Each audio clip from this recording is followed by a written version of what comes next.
मंच में एक बेहद खास मेहमान इस वक्त हमारे साथ मौजूद हैं। बीजेपी का जाना माना नाम, बीजेपी का जाना माना चेहरा प्रेम शुक्ल जी, आपका स्वागत। नमस्कार, धन्यवाद।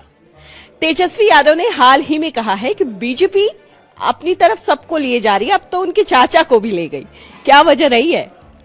देखिए, भारतीय जनता पार्टी के सर्वोच्च नेता आदरणीय नरेंद्र मोदी जी के नेतृत्व में जिस तरह से भारत का विकास हो रहा है, जिस तरह से सबका साथ, सबका विकास, सबका प्रयास, सबका विश्वास, इस मूल मंत्र पर काम हो रहा है, स्वाभाविक तौर पर जनता में जबरदस्त आकर्षण मोदी जी का है और जननेता जिसके प्रति आकर्षण होगा उसी के साथ जाएगा।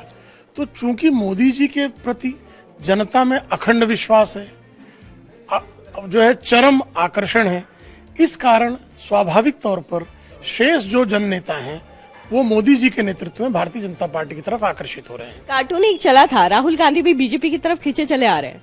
हाँ, राहुल गांधी अगर जो है अपने विचारों को त्याग कर वो अंत्योदय का दर्शन, पंडित दीनदयाल उपाध्याय जी की एकात्म मानव दर्शन और आदरणीय नरेंद्र मोदी जी के सबका साथ सब विकास वाले मूल मंत्र को अंगीकार कर लें तो भारतीय जनता पार्टी तो हर किसी का स्वागत करती है।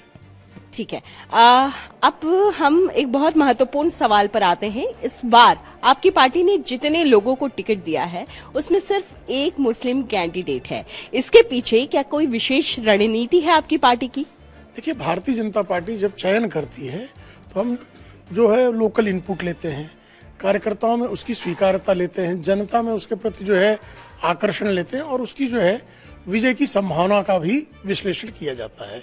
तो भारतीय जनता पार्टी पहले भी भारतीय जनता पार्टी ने जो है इस देश को एपीजे अब्दुल कलाम जैसा राष्ट्रपति दिया मुस्लिम समाज का।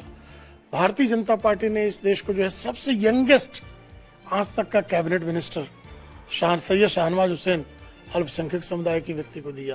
भारतीय जनता पार्टी ही पहली पार्टी है जिसने जम्मू एवं कश्मीर से राज्यसभा में मनोनयन के लिए वहां के ट्राइबल समाज के मुस्लिम को लाकर रखा। तो भारतीय जनता पार्टी सबका साथ सबका विकास का ही आदर्श है, उसको अंगीकार करती है। आपको नहीं लगता बीजेपी एक ऐसी पार्टी भी बनने जा रही है जहां पर बहुत सारे कांग्रेसी हैं? अगर सिर्फ हम बात करें 2024 की तो मेरे ख्याल से ये आंकड़ा 14-15 के आसपास पहुंचता है।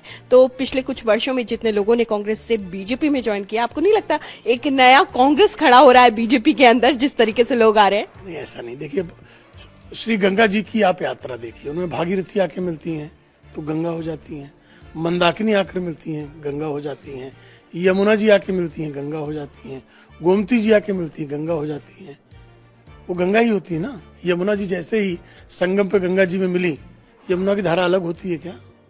तो जो भारतीय जनता पार्टी का नीति सिद्धांतों को स्वीकार करके जो भारतीय जनता पार्टी में आ गया वो भाजपा ही हो गया, वो कांग्रेस ही रहा कहाँ?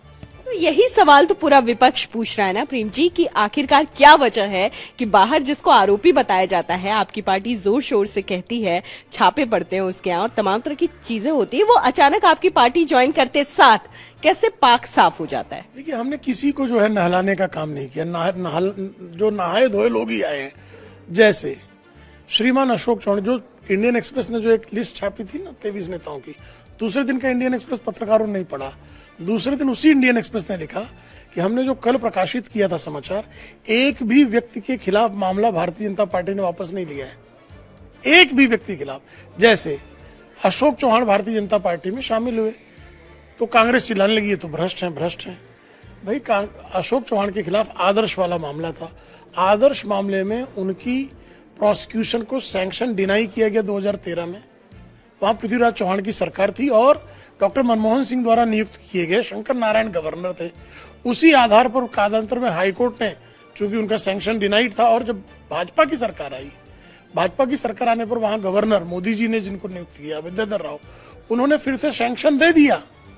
हाईकोर्ट ने कहा कि फिर से सैंक्शन दिया नहीं जा सकता। इस आधार पर उनके खिलाफ कोई मामला प्रलंबित नहीं है।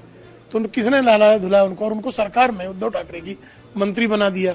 अजीत पवार का उदाहरण, अजीत पवार के खिलाफ 2019 में एफआईआर दर्ज हुआ हाईकोर्ट के आदेश पर। 2021 में जब उद्धव ठाकरे की सरकार थी, इकोनॉमिक ऑफेंसेस विंग ने उद्धव ठाकरे के मातहत काम करने वाले मुंबई पुलिस के इकोनॉमिक ऑफेंसेस विंग ने उस मामले को क्लोजर रिपोर्ट फाइल कर दी। प्रवर्तन निदेशालय ने उसका विरोध किया। आज भी क्लोजर रिपोर्ट यूडब्ल्यू ने फाइल किया है, तो उनको किसने नहलाया धुलाया? कांग्रेस ने नहलाया धुलाया। अब वो नहा धो के आगे तो हमारे यहाँ नहीं है, ये उनका कहना क्या कीचड़ का कुंड है कांग्रेस। इसी तरह से प्रफुल्ल पटेल का मामला है, एयर इंडिया के मामले में जो कह रहे हैं उनका तो नाम ही नहीं है घोटाले में, कहीं से एफआईआर में नाम बता दें, कौन सा वापस क्लोजर रिपोर्ट लगा दी जब उनका नाम ही नहीं था। तो उनके खिलाफ था, तो भाई किस समय का घोटाला है? कांग्रेस ने घोटाला करवाया, इसका मतलब एयर भाई उड्डयन मंत्री कब थे? नागरिक उड्डयन मंत्री 4 से 14, तो कांग्रेस स्वीकारे कि डॉक्टर मनमोहन सिंह के कार्यकाल में घोटाला हुआ? उसको भी नहीं स्वीकारेंगे, कहेंगे घोटाला नहीं हुआ, कहेंगे लेकिन ये घोटालेबाज है। क्यों? क्योंकि भाजपा में चले आए। ये तो अजीब मामला है। छगन भुजबड़ के मामले में क्लोजर रिपोर्ट किस जमाने में लगी? कांग्रेस के जमाने में लगी। कृपा शंकर सिंह की क्लोजर जो प्रोसिक्यूशन को सैंक्शन किसने नहीं दिया? डॉक्टर पृथ्वीराज चौहान के जमाने में नहीं दिया। उसी आधार पर उनको मजिस्ट्रेट कोर्ट ने बाद में उनकी केस को जो है डिस्चार्ज कर दिया उनको। तो भाजपा ने किसको मुक्त किया, मुझे बताइए। ठीक है, संजय निरुपम पर आते हैं। जिस तरीके से आरोप लगाए उन्होंने और खोलकर अपनी पार्टी के खिलाफ बोले, उनका कहना है उन्होंने इस्तीफा दे दिया था, जिसके बाद निष्कासित का लेटर उनके पास आया। क्या संजय निरुपम की बीजेपी के साथ कोई बातचीत चल रही है? बीजेपी ज्वाइन करने की कोई खोज खबर? नहीं, मुझे इसकी कोई जानकारी नहीं है। श्रीमान संजय निरुपम जो हैं पहले वो उद्धव ठाकरे के साथ थे, बाला साहब ठाकरे के साथ, बाद में वो चले गए। तब उन दिनों जो है श्रीमती सोनिया गांधी को बारबाला कहते थे। फिर वो चले गए कांग्रेस में, तो बाला साहब ठाकरे गिरफ्तारी की मांग कर रहे थे। कांग्रेस में रहते हुए उन्होंने बीफ फेस्टिवल किया था। तो संजय निरुपम महान है, पता नहीं उनके मन में क्या है। जगह मिलेगी, वो ज्वाइन करना चाहेंगे तो आएंगे। भारतीय जनता पार्टी का नेतृत्व तय करेगा। आखिरी सवाल मेरा आपसे ये है कि प्रधानमंत्री नरेंद्र मोदी ने जो मुस्लिम और मंगलसूत्र का मुद्दा उनके भाषण को लेकर उठाया जा रहा है, पूरा विपक्ष एकजुट है और साफ तौर पर कह दिया है, कांग्रेस तो पहुंच गई है चुनाव आयोग, और साथ ही साथ ये भी कहा गया है कि प्रधानमंत्री नरेंद्र मोदी देश के पीएम की तरह एक्ट नहीं कर रहे हैं, वो बीजेपी के पीएम की तरह एक्ट कर रहे हैं। ये देश के पीएम की ही चिंता है कि आज भी सैम पित्रोदा ने कहा है कि हम विरासत कर लगाएंगे, इनहेरिटेंस टैक्स लेंगे। कांग्रेस का जो है घोषणा पत्र ही पृष्ठ क्रमांक 6 पर कहता है कि हम सोशियो इकोनॉमिक सर्वे कराएंगे, और पृष्ठ क्रमांक 28 पे कहता है जिसकी जितनी आबादी होगी वैसे वेल्थ रिडिस्ट्रीब्यूशन कर देंगे। कांग्रेस का घोषणा पत्र है। अब कांग्रेस के घोषणा पत्र पर मोदी जी 5 तारीख को ना घोषणा पत्र आया, 7 अप्रैल को मोदी जी का भाषण है कि मुस्लिम लीग से जो है इनका घोषणा पत्र मिलता है, और मिलता है क्योंकि ये बहुसंख्यकवाद के विरुद्ध 1936 में मुस्लिम लीग कह रही थी, 2024 में कांग्रेस कह रही है। शरीयत कानूनों को लागू करना चाहिए, 1936 में मुस्लिम लीग कह रही थी। हम पर्सनल लॉ जो है सबके लगाएंगे, और शरीयत को संविधान से ऊपर 1986 में राजीव गांधी कर ही चुके हैं, तो ये 2024 में कांग्रेस वही कर रही है।